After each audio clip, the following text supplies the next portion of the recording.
जी तो जनाब, ये एक स्टेटमेंट लिखी हुई है कि दरूद शरीफ वाहिद ऐसी इबादत है जो फौरी कबूल हो जाती है। ये मैंने एक जगह पे पढ़ा। आई थिंक मुझे कंफर्म नहीं है, अल्लाह गलती कोताही माफ़ करे। ये एक हदीस मैंने शायद ये पढ़ी है या वैसे किसी जगह पे, क्योंकि मुझे रेफरेंस याद नहीं है तो मैं कंफर्म नहीं कह सकता कि ये हदीस है या नहीं।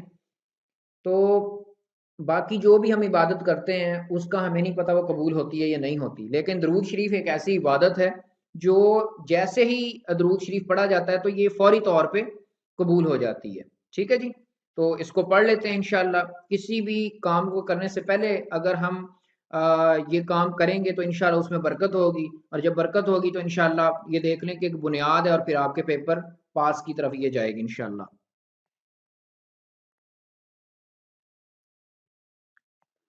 जी तो जनाब, हम स्टार्ट करते हैं जी सोर्सेज ऑफ फाइनेंस।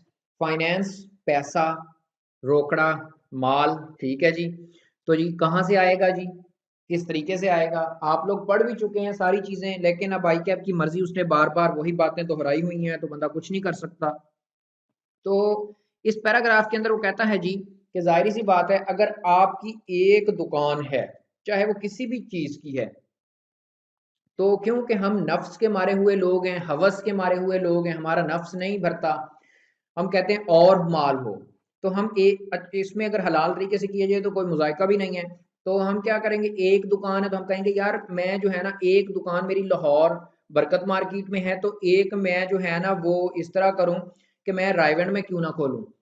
तीसरी दुकान जो है ना वो मैं ठोकर पे क्यों ना खोलूं। चौथी दुकान में मीनारे पाकिस्तान वाले एरिया में क्यों ना खोलूं। ठीक है। तो अब इस सब के लिए क्या चीज चाहिए होगी? पैसा चाहिए होगा। ठीक है। जब इस सारी चीजों के लिए पैसा चाहिए होगा तो वो कैसे आएगा? वो या तो हमने पढ़ा था कि वो बॉन्ड्स और डिबेंचर्स वाला सिनेरियो कर रहे होंगे हम, या फिर जो है वो शेयर्स इशू कर रहे होंगे, या मालिकान बिजनेस के और पैसा लेके आ रहे होंगे घर से। ठीक है जी।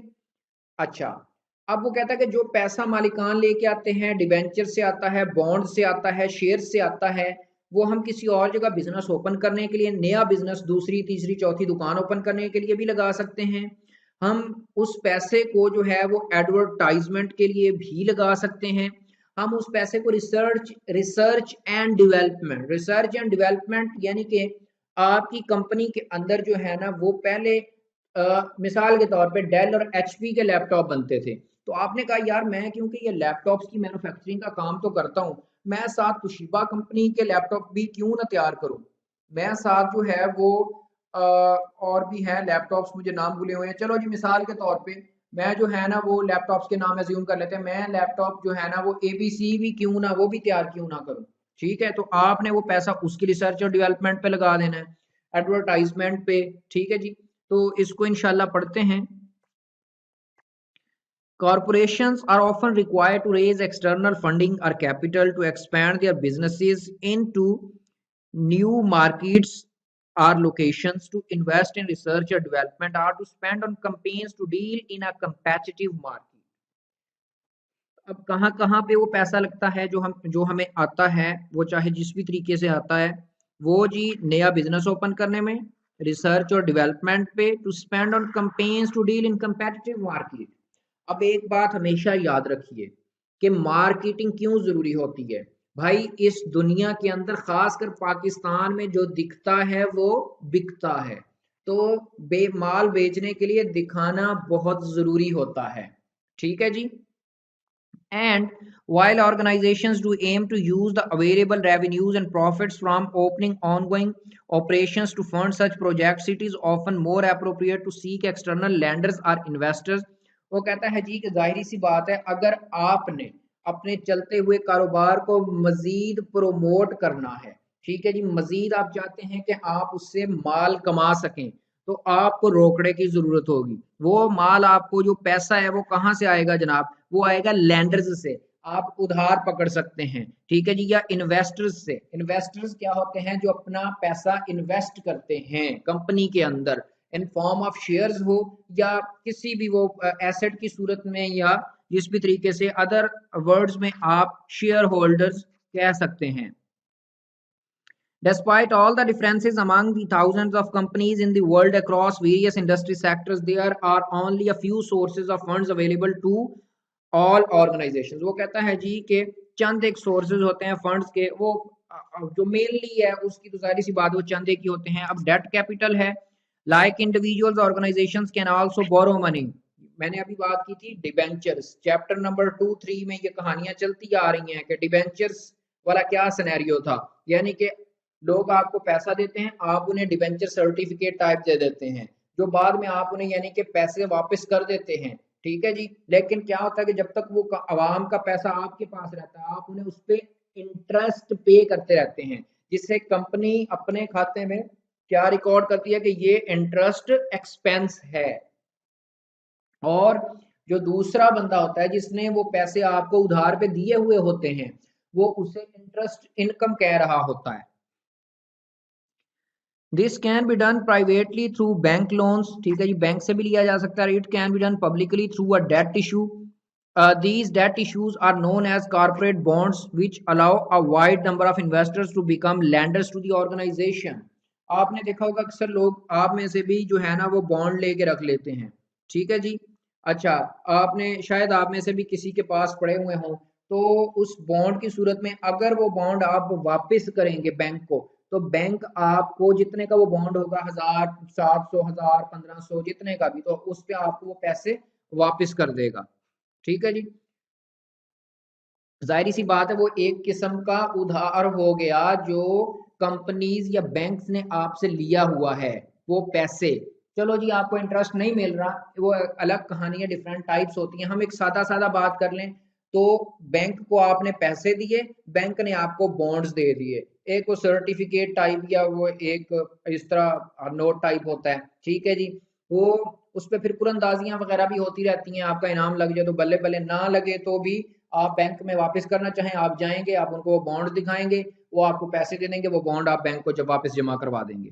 विच allow wide number of investors to become lenders to the organization. जाहिर सी बात है वो पैसे दे रही है तो आप लैंडर हो गए एक तरह से. The drawback of borrowing money is the interest that must be paid to the lender. वही इंटरेस्ट एक्सपेंस वाली बात आ गई भाई. ठीक है जी. कि अब आपने यानी कि अगर मिसाल ले लें, कंपनी ने जो है ना वो बॉन्ड्स इशू किए हैं, तो वो कहता है इसका नुकसान क्या है पैसा उधार लेने का, कि आपको उस बंदे को पैसे अदा करने पड़ते हैं इंटरेस्ट की फॉर्म में, जिसने वो पैसे आपको उधार पे दिए हुए हैं, जिससे कंपनी अपने पास इंटरेस्ट एक्सपेंस रिकॉर्ड कर रही होगी. Where a failure to pay interest और repay the principal can result in default और बैंकरप्सी. वो कहता है जी कि अगर आप वो नहीं अदा कर सकेंगे इंटरेस्ट या जो पैसे आपने उस बंदे से लिए हुए हैं, तो फिर उस सूरत में आपको नुकसान क्या होगा कि आप एक तरह से बैंकरप्ट डिक्लेयर होंगे. अब आप कहेंगे जी ये तो और अच्छी बात है, जारी बात है, पैसे ले लिए अपने आप को बैंकरप्ट जो है वो डिक्लेयर कर दिया, तो इसमें कौन सा बड़ा लॉस है भाई. इस तरह नहीं होता. सिर्फ आपके बैंकरप्ट डिक्लेयर करने से सिर्फ एक तरफ से तो चलो ये तो आप पैसा खा लिया आपने, लेकिन आपके बहुत सारे जो है वो कॉन्ट्रैक्ट्स हुए हुए होते हैं, बाद में भी आपने लेन देन के मामलात करने हैं, तो फिर ये ऑफिशियली तौर पे ये स्टेटमेंट पब्लिक हो जाती है कि फलां कंपनी जो है वो बैंकरप्ट हो गई है, लिहाजा उसके बाद कोई आपसे लेन देन का मामला नहीं करता, यानी कि आपका बिजनेस ठप. But the interest paid on debt is typically tax deductible. ठीक है जी. हाँ, अब अगर टैक्स की बात की जाए, ठीक है, तो असल में जो टैक्स पे करना होता है वो आपने पे करना होता है अपने प्रॉफिट पे. ठीक है जी. जो आपने टैक्स पे करना है वो किस पे करना होता है, प्रॉफिट पे. ठीक है. तो प्रॉफिट तक आते आते आपके एक्सपेंसेस, आपके रेवेन्यू, रेवेन्यू क्या था चैप्टर 1 में पढ़ा था, ये रेवेन्यू में से ये आपके खर्चे लेस होंगे, तो इंटरेस्ट जो अदा किया वो भी एक एक्सपेंस था, वो जब और मजीद माइनस होगा. मिसाल के तौर पे 100 रुपए का रेवेन्यू आया, नॉर्मल एक्सपेंसेस 70 रुपए के थे, 20 रुपए इंटरेस्ट एक्सपेंस दिया. ठीक है जी. तो जब 100 में से 70 ये माइनस होता तो आपने 30 रुपए पे टैक्स देना था. ठीक है. अब क्योंकि आपने इंटरेस्ट एक्सपेंस भी दिया है 20 रुपए का, तो अब आपने 70 और ये 20, ठीक है जी, अब आपने 10 रुपए पे ये टैक्स देना है. तो जाहिर सी बात है वो यही बात कर रहा है कि आपको ये बस इतना सा फायदा है कि ये टैक्स में देते हुए आपको जस्ट फायदा होता है. क्यों? कि मजीद एक्सपेंस बढ़ गया ना इंटरेस्ट देने की वजह से, तो फिर जितना एक्सपेंस बढ़ेगा उतना प्रॉफिट कम होगा, जितना प्रॉफिट कम होगा उतना टैक्स कम देना पड़ेगा। ठीक हो गया जी। And cost less than other sources of capital. हाँ जी, वो कहता है कि जी ये बॉन्ड्स वगैरह पे या डिबेंचर्स वगैरह पे जो इंटरेस्ट देना होता है ना, हो सकता है आपने किसी और सोर्स से जो है ना वो यानी कि किसी और सोर्स से आपने पैसा लिया हुआ हो और उस पे लेट्स सपोज कि आपको 20% इंटरेस्ट देना हो, लेकिन बॉन्ड्स पे हो सकता है कि आपको 10% इंटरेस्ट देना हो। वो कहता है एक तो ये फायदा है, दो ही तरह के फायदे हैं, बाकी इसमें नुकसान भी हैं कि बैंक्रप्सी वगैरह का एक तो जब आपने टैक्स देना है तो वो कम टैक्स देना पड़ेगा। क्यों? क्योंकि आपका प्रॉफिट तक आते हुए ये एज ए बतौर खर्चा जो है वो लेस हो जाएगा। ठीक है, आपका प्रॉफिट कम हो जाएगा तो कम प्रॉफिट के ऊपर फिर आपको टैक्स भी कम देना पड़ेगा। और दूसरा हो सकता है कि इस पे आपको कम रेट ऑफ इंटरेस्ट जो है ना वो अदा करना पड़े बनिस्बत कि आप किसी और सोर्स से पैसा पकड़ें और उन पे आपको ज्यादा जो है ना वो पे करना पड़े। क्या चीज? Rate of interest. उसके बाद है जी equity capital, equity share capital वगैरह। ठीक है जी, शेयर प्रीमियम, रीवैल्यूएशन सरप्लस, ये सारी चीजें कहाँ पे आ रही होती हैं? Retained earning. आपके समझने के लिए जो है ना, आपके समझने के लिए ये नॉर्मल बेसिक आपको मैं बताऊं कि जस्ट जिस तरह कंपनी शेयर्स इशू करती है और अवाम जो है इन्वेस्ट करके वहां पे शेयर होल्डर बनती है, तो वही समझ लें कि वो इक्विटी कैपिटल है, जो आपके लेवल तक समझने के लिए यानी कि जरूरी चीज है। An organization can also raise capital by selling its ownership in the form of shares to interested investors existing or new which is known as equity funding। Company के शेयर थे, कंपनी कौन सी? यूनिलीवर। यूनिलीवर ने अपने shares क्या किए जनाब? अपने shares उन्होंने अवाम में बेचना चाहे, वो अवाम में बेचने के लिए ऑफर कर दी गई है। अब मर्जी है कि कोई नया बंदा आके कहे जी कि मैंने शेयर खरीदने हैं, या जो पहले से शेयर होल्डर्स हैं जिनके पास पहले से कंपनी के शेयर्स हैं, ठीक है जी, अगर वो भी शेयर लेना चाहे, मिसाल के तौर पे अब मेरे पास यूनिलीवर के 5000 शेयर्स हों और मेरे पास पैसे पड़े हों, तो मैं कहूं यार 5000 शेयर्स तो मेरे पास पहले हैं, चलो 5000 शेयर्स में और ले लेता हूं। ठीक है, कंपनी को तो पैसा चाहिए। अब पहले से मौजूद बंदा शेयर्स खरीद ले या कोई नया बंदा खरीद ले, तो जो पैसे आएंगे उन्हें क्या कहते हैं? Equity funding. The benefit of this type of capital is that investors do not require in interest payments like bond holders do। इसके अंदर जाहिर सी बात है कि वो इंटरेस्ट पेमेंट्स नहीं होती, अलबत्ता इसमें डिविडेंड जरूर होता है, लेकिन वो भी आपको प्रॉफिट पे होता है। अगर प्रॉफिट नहीं होगा तो जाहिर बात नहीं होगा, लेकिन इंटरेस्ट तो हर सूरत आपको देना ही देना होता है, उसमें आपके प्रॉफिट या लॉस से उन लोगों को कोई कंसर्न नहीं होता। The drawback is that further profits are divided among all shareholders in the form of dividends। ठीक है जी, वो ड्रॉबैक इसका ये है। वो पूछ सकता है कि जी इक्विटी कैपिटल फाइनेंसिंग का क्या ड्रॉबैक है जी? तो डिविडेंड देना पड़ता है। ठीक हो गया जी। उसके बाद वो कहता है जी कि मजीद शेयर होल्डर्स के पास वोटिंग राइट्स होते हैं, ये भी हम पहले डिस्कस कर चुके हैं। On important matters of organization, जिस तरह के वो मैंने पहले आपसे डिस्कस किया था कि जी डायरेक्टर्स को अपॉइंट करते हुए, किसी चीज की अप्रूवल लेते हुए, which means that companies management control is weak और फॉरफिटेड। फॉरफिटेड होता है कब्जा वगैरह, due to increase in share holders. जाहिर सी बात है जी कि जितने ज्यादा शेयर होल्डर्स होंगे, ठीक है जी, तो फिर उन्हीं का ही ज्यादा कंट्रोल होगा। और मैनेजमेंट का कंट्रोल वैसे भी आर्जी होता है, मेन मालिक तो शेयर होल्डर्स होते हैं। An other way of equity financing is through retaining earnings in the business by not fully distributing the profits to shareholders as dividends। मिसाल के तौर पे जो है ना वो 2 लाख रुपए प्रॉफिट आया, ठीक है जी, 2 लाख रुपए प्रॉफिट आया, तो अब आपके जो है ना वो आप लगा लें कि आपके 5 शेयर होल्डर्स थे, तो आपने 2 का 2 लाख तकसीम करने की बजाय की ये किया कि 1.5 लाख रुपए डिवाइड कर दिया एज ए डिविडेंड, और 50,000 रुपए जो है ना आपने कंपनी में सेविंग के तौर पे रख दिए, जिसे रिटेन्ड अर्निंग कहते हैं। रिटेन्ड अर्निंग के अंदर वो रीवैल्यूएशन सरप्लस, रीवैल्यूएशन सॉरी वो शेयर प्रीमियम और वगैरह वगैरह बहुत सारी चीजें जो इन डेप्थ आप जाके बाद में पढ़ेंगे तो वो आ रही होती है। लेकिन रिटेन्ड अर्निंग यानी कि ये समझना है कि ये 50,000 रखा है, ये क्या है? रिटेन्ड अर्निंग है, यानी कि अकोमुलेटिव प्रॉफिट्स जो इकट्ठे हो रहे होते हैं profits. Source of finance can be classified on time duration और मेच्योरिटी। दो तरह की है, शॉर्ट टर्म और लॉन्ग टर्म। शॉर्ट टर्म अभी वैसे तो आगे चल के देख लेते हैं, ठीक है जी। ये जो है ना वो लेस देन 12 मंथ्स या ईयर, और ये 12 महीनों से ज्यादा का होगा। तो शॉर्ट टर्म फाइनेंसिंग जो है, short term finance refers to financing needs for a small period normally less than year. इसको अंडरलाइन कर लें, एमसीक्यूज बन सकता है कि शॉर्ट टर्म फाइनेंस जो है वो 12 माह से कम का time. In business it is also known as working capital finance, दूसरा नाम, इसको अंडरलाइन कर लें। Short term finance is shown as current liability.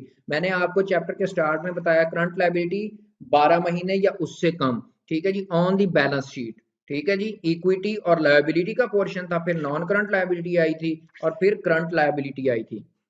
It is use to finance current assets, to finance current assets and support operations. ये किसके लिए use होते हैं जी? Short term financing to finance current assets and support operations. Current assets क्या थे जी? Debtors, ठीक है जी, जिनसे उधार लेना होता है, पैसे वापस, इन्वेंट्रीज, ठीक है जी, इस तरह की चीजें जो 12 माह या उससे कम।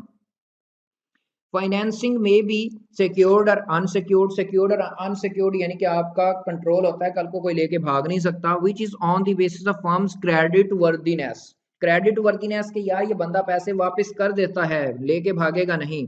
And lenders previous experience with the firm, ठीक है जी, कि जो आपका पहले किरदार रह चुका है लेन देन के मामले में, क्या आप ठग हैं, क्या आप लारेबाज हैं, तो इस बारे में वो बात कर रहा है जनाब।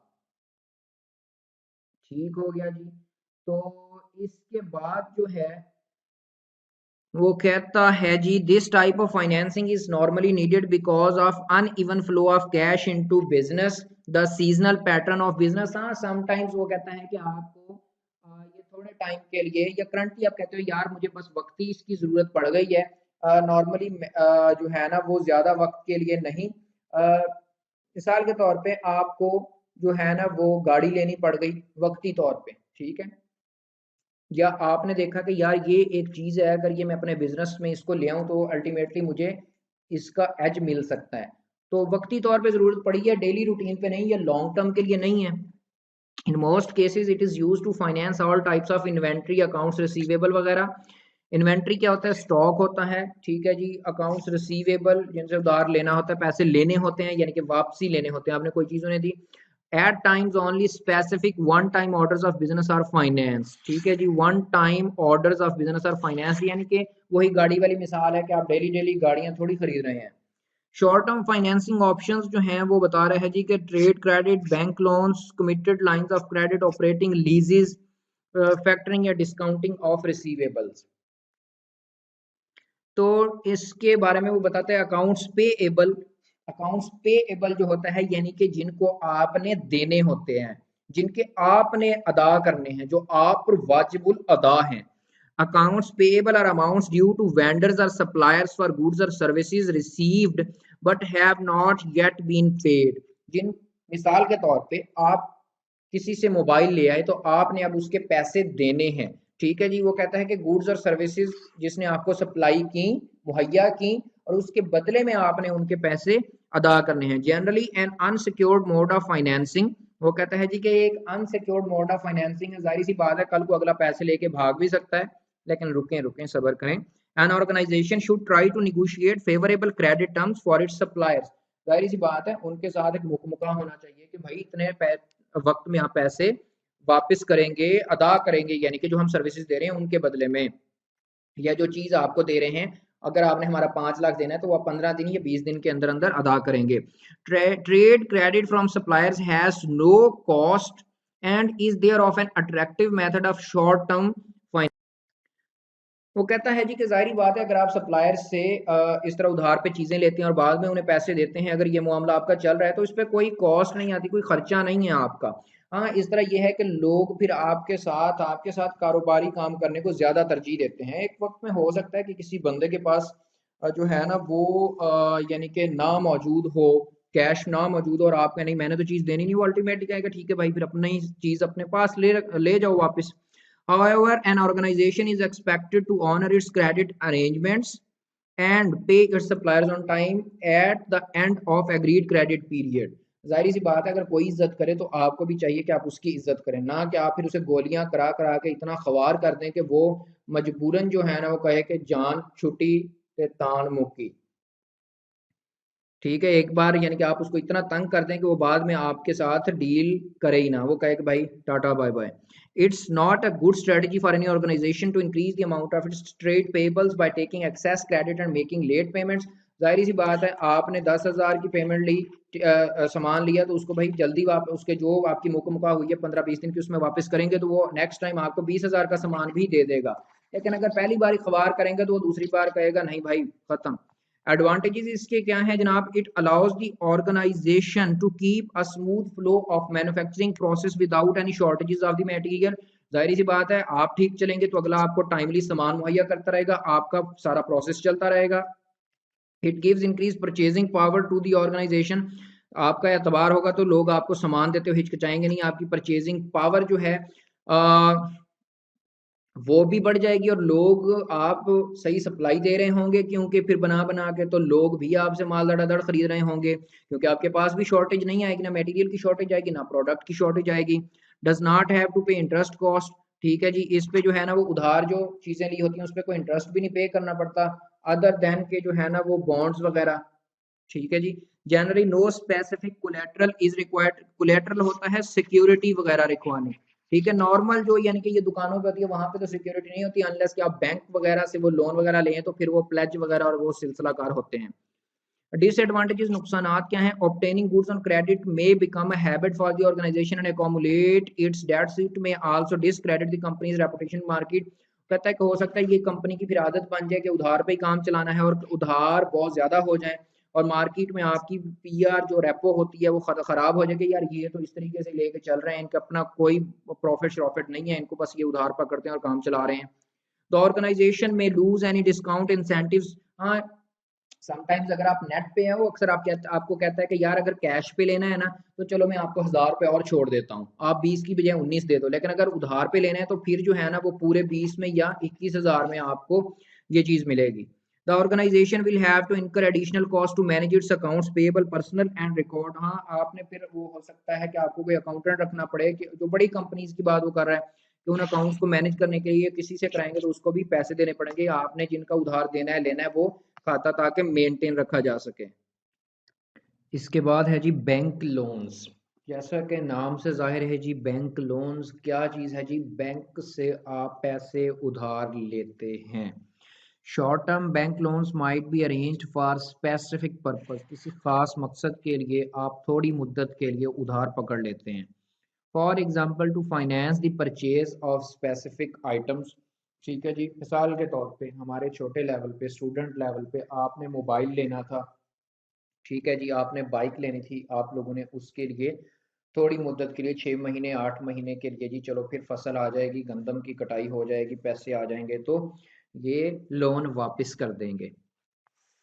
Unlike an overdraft facility, a bank loan is for a specific period of time and there is a repayment schedule. Overdraft facility क्या होती है जी? अगर आप देखें तो आप इंट्रोडक्शन टू अकाउंटिंग में पढ़ेंगे जी कि जो बैंक से हम पैसे वगैरह उधार लेते हैं, कंपनी की फाइनेंशियल स्टेटमेंट में जो है ना वो फिर बैंक ओवरड्राफ्ट भी आपको शो हो रहा होगा। ठीक है जी, वो आप अपने लेवल पे समझने के लिए यही समझ लें कि आपने बैंक से पैसे उधार लिए हुए हैं। वो कहता है कि जी ओवरड्राफ्ट की तरह, ठीक है जी, बैंक लोन भी जो है वो खास मुद्दत के लिए होता है और इसको वापस करने का भी एक शेड्यूल होता है। Several different types of business loans are generally available. The specific type of loan that an organization obtains may depend on its reasons for funding, कि क्यों पैसे चाहिए, or the length of time the funds are required, और कितने वक्त के लिए पैसे चाहिए। लोन हासिल करने के लिए आपको ये चीज़ें दोनों बताना ज़रूरी हो। And other type of business loan is a term loan. Term किसे कहते हैं? अगर हम अकाउंटेंसी की ज़ुबान में देखें, बिजनेस लॉज की ज़ुबान में देखें तो भाई टर्म का मतलब होता है टाइम पीरियड। ठीक है जी, कितने टेन्योर के लिए, कितने टाइम पीरियड के लिए, 6 महीने के लिए, साल के लिए, 2 साल के लिए, ठीक है जी। Which is use to finance the purchase of fixed assets such as machinery, ठीक है जी। मिसाल के तौर पे आपने मशीनरी खरीदनी है, आप वही क्या आपने बाइक खरीदनी है, आपने सोचा यार मैं 1 साल के लिए लोन ले लेता हूँ, 2 साल के लिए, ये वो फिर आपकी सेहत पर डिपेंड है ना कि आप कितना सूद अदा कर सकते हैं, ठीक है जी। तो फिर उस हिसाब से आप अपने हिसाब किताब को देख के ये चीज़ें ले रहे होते हैं। The maturity on a term loan में टिपिकली भी बिटवीन, मेच्योरिटी यानी कि इतनी मुद्दत के लिए आप लोग ये लोन ले सकते हैं, शॉर्ट टर्म लोन्स जो होते हैं। Such loans are considered long term loans and can be secured और अनसिक्योर्ड, ठीक है जी। कुछ लोन्स वो कहता है कि इनको लॉन्ग टर्म समझा जाता है, ठीक है, वो फिर उनकी अलग एग्जांपल्स होंगी। और वो सिक्योर्ड और अनसिक्योर्ड, सिक्योर्ड क्या होता है, मिसाल के तौर पे आपने, आपकी फैक्ट्री है, आपने 3 करोड़ रुपए का लोन लिया है, तो उसके लिए आपको फिर जो स्टॉक आपकी फैक्ट्री में पड़ा हुआ होगा वो प्लेज करवाना पड़ेगा। प्लेज से क्या मुराद होता है, मैंने कहा बस बताता जाऊँ शॉर्टली कि भाई वो इस तरह होता है कि अगर आप फिर कल को ये पैसे ना दे पाए टाइम पीरियड पूरा होने पे, ठीक है जी, या आपने कुछ दे दिया और कुछ पैसे ना दे पाए, तो फिर बैंक जो आपका स्टॉक पड़ा है, ये एसेट्स पड़े हुए हैं, उनको बेच के जो है ना वो अपने पैसे पूरे करेंगे, तो ये सिक्योर्ड होता है। और अनसिक्योर्ड यानी कि कोई सिक्योरिटी किसी किस्म की नहीं है। एडवांटेजेस क्या होते हैं बैंक लोन के, flexibility to spend the money as per company's requirement, ठीक है जी, कंपनी जहां पैसा खर्च करना चाहती है वहां खर्च कर सकती है। The company does not have to give up with rights for control and ownership to get the finance, ठीक है जी। और वो कहता है जी कि जो शॉर्ट टर्म है इसके अंदर उन्हें जो है ना वो राइट फॉर कंट्रोल यानी कि मल्कि ओनरशिप यानी कि वो प्लेज वगैरह नहीं करवाना पड़ता छोटे उधार लेने के लिए। डिसएडवांटेजेस क्या होते हैं, there is an interest cost, जाहिर बात है भाई सूद तो आपको अदा करना पड़ेगा, इंटरेस्ट तो देना पड़ेगा बैंक को। The process of obtaining bank loan is very time consuming as well require expensive paper work. हाँ, अब होता ये है कि पेपर वर्क आपको अपनी कंपनी की फाइनेंशियल स्टेटमेंट्स उन्हें दिखानी पड़ती हैं ताकि उन्हें ये अंदाज़ा हो सके कि कहीं ऐसा तो नहीं है कि आप इस कंडीशन में ही नहीं है कि आपकी कंपनी मजीद चल पाएगी, कि आपकी कंपनी बंद होने के दर पे तो नहीं है। कल को आप बैंक आपको लोन इशू कर दे और आपके पास ना कोई एसेट पड़े हो, ना कोई मशीनरी हो, ना कोई स्टॉक हो, और आपने उल्टा लोगों के उधार देने हो, तो और बैंक भी जो है वो आपको पैसे दे के बैठ जाए और आप कल को बैंकरप्ट हो जाएं या कंपनी बंद करके गायब हो जाएं, तो बैंक को तो खसारा आ गया ना। तो पहले फाइनेंशियल स्टेटमेंट्स, ऑडिट रिपोर्ट्स, हर चीज़ मंगवाई जाती होती है, उसके बाद फिर लोन्स इशू किए जाते हैं। And some kind of collateral to keep the rates lower.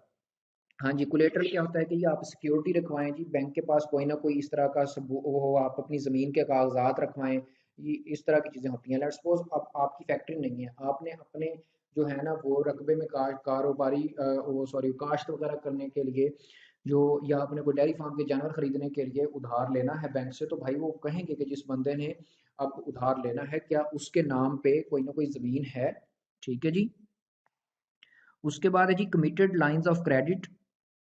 A committed credit line is a legal agreement between a financial institution and a borrower. Financial institution को आप यहाँ पे एज्यूम कर सकते हैं जी बैंक, और borrower आप खुद अपने आप को लगा लें, ठीक है जी। बैंक जमा आप, कमिटेड क्रेडिट लाइन क्या होता है, लीगल एग्रीमेंट होता है किसके दरमियान, बैंक और आपके दरमियान। मिसाल के तौर पे आप जो है ना वो पैसे ले रहे हैं बैंक से। Setting out the conditions of a credit line, conditions शराइत को कहते हैं। क्रेडिट लाइन क्या होता है जी, क्रेडिट लाइन लेट्स सपोज आगे जाके देख लेते हैं क्या होता है। अभी अभी के लिए आप ये समझ लें कि जी उधार लेने के लिए आप और बैंक के अंदर जो जो शराइत एक कागज के ऊपर लिखी जाती हैं उन्हें क्या कहते हैं जी, कमिटेड क्रेडिट लाइन।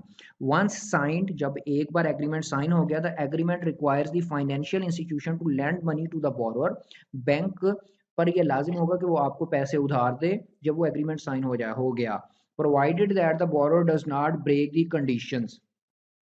हाँ, एक शर्त है, एक शर्त एग्रीमेंट के बाद बैंक पे ये लाजिम है कि वो आपको पैसे उधार दे, लेकिन एक शर्त फिर भी है कि आपने जो टर्म्स एंड कंडीशंस एग्री की हैं आप उनको फॉलो करेंगे। जिस तरह अब आईएमएफ क्या करता है, पाकिस्तान से चीज़ें मनवाता है कि आप पेट्रोल डीजल और बिजली के रेट बढ़ाएंगे, आप ये करेंगे, आप वो नहीं करेंगे, तो ये टर्म्स एंड कंडीशंस फॉलो करनी होती हैं। अगर फॉलो नहीं करेंगे तो फिर आपको जो है ना वो गोली करा दी जाएगी।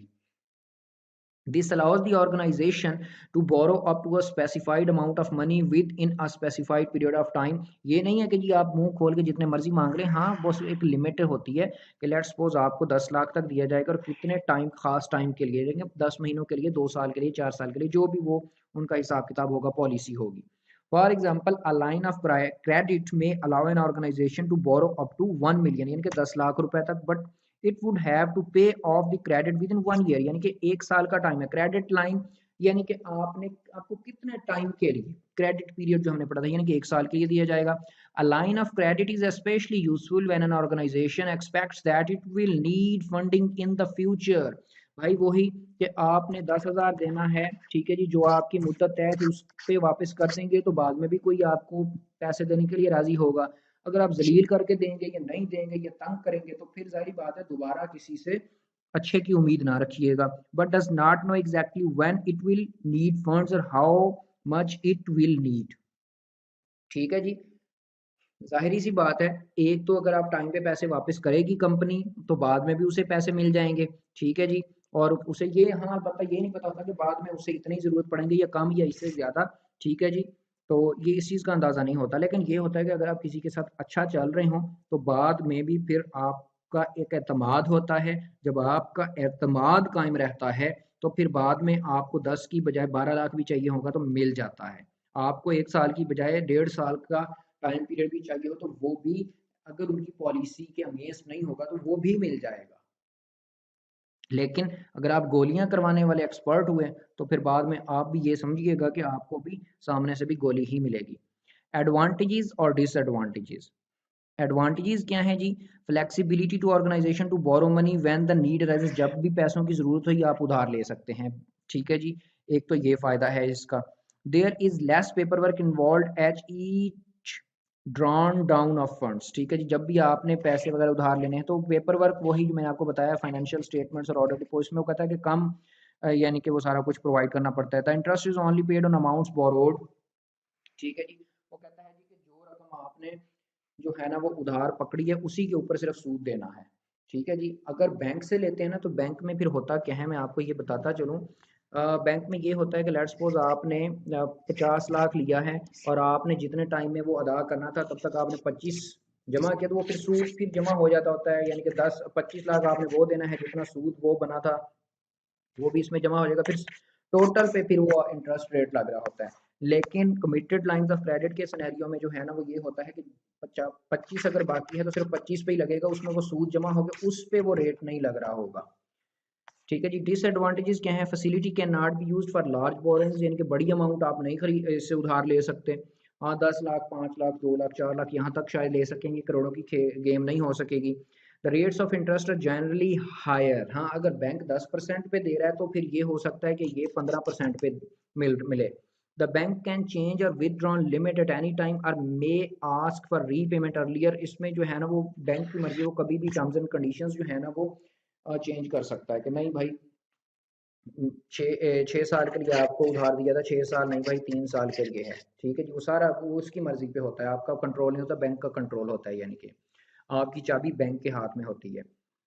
And may ask for repayment earlier than the expected period. पैसे कटो जी. ठीक है जी, आपने कुछ और सोचा हुआ है, बैंक वाले आ गए जी पैसे कटो. The facility may be secured against assets of organization. वही जो मैंने प्लेज वाला सिनेरियो आपको बताया, वो एसेट्स और स्टॉक वगैरह. And there is a risk that assets may be confiscated if the company does not to make timely payments, यानी कि वो अपने कब्जे में ले लेंगे एसेट्स को, आपकी मशीनरी को, जो कुछ भी है उसको बेच के फिर अगले अपने पैसे पूरे करेंगे, शू मंतर हो जाएंगे. ठीक है जी, उसके बाद है जनाब ऑपरेटिंग लीज. तो ऑपरेटिंग लीज क्या होता है जी? लीज आप अपने लेवल तक समझने के लिए ये जान लें कि एक तरह से आप लेट्स सपोज कार रेंट पे देते हैं. FAR 2 में आके भाई पढ़ लेंगे, जल्दी ना करें. ठीक है जी, operating lease, finance lease, IFRS 16. ठीक है जी, कौन सा स्टैंडर्ड लगता है अकाउंटिंग का? IFRS 16, international financial reporting standard 16. बहुत डिटेल में पढ़ लेंगे. ठीक है जी, आप ये आके अब अभी के लिए जो जितना आपको समझना है, कार आपने रेंट पे दे दी 1 साल के लिए, 2 साल के लिए, आपको किराया जो है वो आपका तय हो गया जी कि वो साल का इकट्ठा देगा, साल के शुरू में दे देगा पूरे साल का किराया, साल के एंड में देगा, 6-6 महीने का करके देगा, 3-3 महीने का करके देगा। बहुत सारे सिनेरियोज, लंबा चौड़ा सिस्टम है इसमें भी। ऑपरेटिंग लीजेस क्या होता है जी? A lease is a contractual agreement whereby one party that is the owner of an asset grants the other party the right to use the asset in return for a periodic payment। अब आपने car rent पे दे दी, ठीक है जी, ए ने जो है वो B को कार रेंट पे दे दी कि ठीक है भाई, आप जो है ना वो इसको चलाओ, जो मर्जी इस्तेमाल करो, घर के इस्तेमाल करो, जो मर्जी करो, ठीक है जी, लेकिन उसकी वो एक पेमेंट तय होती है, यानी कि किराया 6 महीने के बाद देना है, 3 महीने के बाद देना है, जितन वो टर्म्स एंड कंडीशंस होती हैं। In simpler terms, leasing is renting an asset of organization for a specified period। ठीक है जी, लेट्स सपोज 3 साल के लिए दी, ठीक है जी, और एक खास अमाउंट के तहत दी और टर्म्स एंड कंडीशंस के तहत। In some cases operating leases might be an alternative to obtaining short term finance. ठीक है जी, वो कहता है कि ये भी हो सकता है कि आपने कार जो है ना वो दे दी कि वो जब आप उनका पैसा उन्हें वापस करेंगे, ठीक है जी, तब वो आपको आपकी गाड़ी वापस कर देंगे। Operating leases are similar to rental agreements for the use of non-current assets, although they might have a longer term. Rental agreements are usually very short term। ठीक है जी, वो कहता है जी कि रेंट ऑपरेटिंग लीजेस जो होते हैं ना वो रेंटल एग्रीमेंट्स की तरह समझ लें कि वो आपका कार को यूज करेंगे, आप उनके पैसे को यूज करेंगे, लेकिन ये लीजेस जो होती हैं ना वो लॉन्ग टर्म के लिए होती हैं। ठीक है, नॉर्मली 5-5 साल, ठीक है जी, यानी कि 2-4-6 महीने के लिए कम ही होती हैं। ठीक है, तो रेंटल एग्रीमेंट्स जो होते हैं ना वो शॉर्ट टर्म के लिए होते हैं। लेट्स सपोज लीज अगर 2 साल, 4 साल, 5 साल की है तो रेंट एग्रीमेंट हो सकता है 6 महीने का हो, 2 महीने का हो, 4 महीने का हो। एडवांटेजेस क्या हैं जी लीज फाइनेंस के? Lease rentals paid by lessee. अच्छा, अब भाई एक चीज होती है लेसर, एक चीज होती है जी लेसी। IFRS 16 भाई, देने वाला, ठीक है जी, ये क्या होता है लेसर। और हाँ सॉरी, लेट्स सपोज कार देने वाला, ये क्या होगा? लेसर होगा। और जिस को दी वो क्या होगा जी? वो लेसी होगा। जिसने कार दी या कार देने वाला वो क्या होगा? लेसर होगा। और जिसको कार दी वो क्या होगा? लेसी होगा। ठीक है, अच्छा, वो कहता है जी कि lease rentals paid by lessee are deducted from. अच्छा, अब जाहिर सी बात है, बैंक ने आपको कार दी है तो आप जो है वो पेमेंट्स कर रहे होंगे। लेट्स सपोज आपकी सालाना पेमेंट है जी 1 लाख रुपए। ठीक है, अब वो वही बात करें, डिडक्टेड फ्रॉम टैक्सेबल प्रॉफिट्स। मैंने ऊपर बात की थी रेवेन्यू लेस एक्सपेंस, ये क्या आता है? प्रॉफिट। प्रॉफिट में आप क्या देते हैं? टैक्स। ठीक है, तो अब एक्सपेंस में electricity expense, education expense, health expense, तो यहाँ पे लीज रेंट भी आ रहा होगा, तो प्रॉफिट ऑटोमेटिकली कम होगा। जब एक खर्चा और बढ़ जाएगा तो प्रॉफिट कम हो जाएगा आपका। ठीक है, अगर देखें तो नॉर्मल में तो ये नुकसान है हमें, लेकिन एक तरफ से ये फायदा है कि फिर जब प्रॉफिट कम होगा तो फिर आपको टैक्स भी कम देना पड़ेगा। ये तो नहीं है कि आपका प्रॉफिट जो है वो कम है और टैक्स आपको उतना ही देना पड़े, यानी कि हाई ज्यादा। Leasing provides finance without diluting the ownership of asset. अभी जो है भाईजान, आपके समझने के लिए जो आपकी बुक कहती है आपने उसको फॉलो करना है। हो सकता है आपका कोई सीनियर या आपका कोई जानने वाला ये कहे कि ये ऐसा तो होता ही नहीं है। भाई, ये भी पॉसिबल है कि ओनरशिप भी जो है वो ऑफर की जाए उसे, वो बारगेन परचेज ऑप्शन होता है, लेकिन आपने आपने अपनी बुक के इस ऑप्शन को फॉलो करना है। आपने ज़्यादा समझदार नहीं बनना, नहीं तो फिर आई कैप को आपसे बहुत मोहब्बत हो जाएगी और आई कैप आपको दोबारा बुलाएगा। वो कहता है जी कि लीज जो है ना वो उधार लीज की सूरत में आपको पैसे मिल जाते हैं। ठीक है, लेकिन आपको एसेट की मलकियत भी जो है ना वो नहीं देते। नो डाउट वो ऑप्शन होता है बार्गेन परचेज ऑप्शन वगैरह को एंड पे, यानी कि जब आपने 2 साल 3 साल एसेट यूज कर लिया तो फिर होता है कि जी वो मार्केट और फेयर वैल्यू वगैरह। लेकिन आपने ये कहना है जी कि पैसे मिलते हैं और एसेट जस्ट आप कुछ वक्त के लिए देते हो, एसेट के मालिक नहीं बना देते बैंक को या किसी और को जो भी आपको पैसे दे रहा है। It enables the lease to obtain the asset with a lower price rather than owning it. ठीक है जी। हाँ, आप जो है ना वो जो भी रेंट आपका तय होता है उसके लिए उसको 2 साल या 3 साल के लिए चीज जरूर दे देते हो, लेकिन मलकियत नहीं देते, ओनरशिप नहीं देते। Easy documentation makes it simpler to finance assets. आसान डॉक्यूमेंटेशन, आसान प्रोसेस है, यानी कि बहुत लंबा चौड़ा खाता नहीं है, इससे साइन करवाओ उससे पास करवाओ ये खाता नहीं है। The lessor carries the risk of obsolescence. This allows flexibility to lease to the lessee to replace the asset. अच्छा जी, वो कहता है जी कि लेसर को एक रिस्क होता है। हाँ, ये ऑप्शन ज़रूर मौजूद होता है लेसी के पास, जिसने आपसे कार किराए पे ली है, कि वो ये कॉन्ट्रैक्ट ख़त्म कर दे कि भाई मैं जो है ना वो ठीक है, मैंने 3 साल का ये कॉन्ट्रैक्ट किया था लेकिन मैं इसको मज़ीद नहीं चलाना चाहता। ठीक है, तो ये एक रिस्क होता है लेसर को जिसने दी होती है। लेकिन लेसी को इसका फ़ायदा है कि वो रिप्लेस कर सकता है एसेट। ज़ाहिर बात है वो उसी मालिक से किसी और गाड़ी के को उधार पे ले ले, रेंट पे ले ले, सॉरी, ठीक है जी, या उधार पे ले ले। वही है कि वो पैसे देता है और उसकी चीज़ को यूज़ कर रहा होता है। ठीक है जी। इसके बाद है जी डिसएडवांटेजेस। इट में रिजल्ट इन हायर पे out obligation in case the equipment is not found useful and the Lesi opts for pre mature termination of lease agreement. हाँ, इसमें वो कहता है कि ज़्यादा अमाउंट पे करनी पड़ सकती है जब उसे पता चले लेसी को कि जिसने वो कार आपसे ली है कि ये मेरे फ़ायदे की नहीं है, और वो कहे कि मैं इस एग्रीमेंट को कैंसिल करना चाहता हूँ, तो फिर उसमें वो फ़ाइन या जो भी लायबिलिटी या जुर्माना अदा करना होगा वो देना होगा। Financial activities of business may be affected in case a lease is not renewed. Renewed का मतलब क्या है? 3 साल के लिए आपने ली थी, उसके बाद वो मालिक देना ही नहीं चाहता, तो आपका हो सकता है कारोबार चल गया हो तो वो बैठ सकता है, यानी कि फ्लॉप हो सकता है। There are chances that a lease agreement might impose certain restrictions on the use of assets. आप लाहौर जाएंगे, इस पे पिशावर नहीं जाएंगे। For example it may not allow the lessee to make any modification. इसमें आप रद्दोबदल नहीं कर सकते। The lessee never becomes the owner of asset. मालिक वो कहता है जी कभी नहीं बन सकता। ठीक है जी, आपने अपनी बुक को फॉलो करना है। फैक्टरिंग या डिस्काउंटिंग ऑफ रिसीवेबल्स।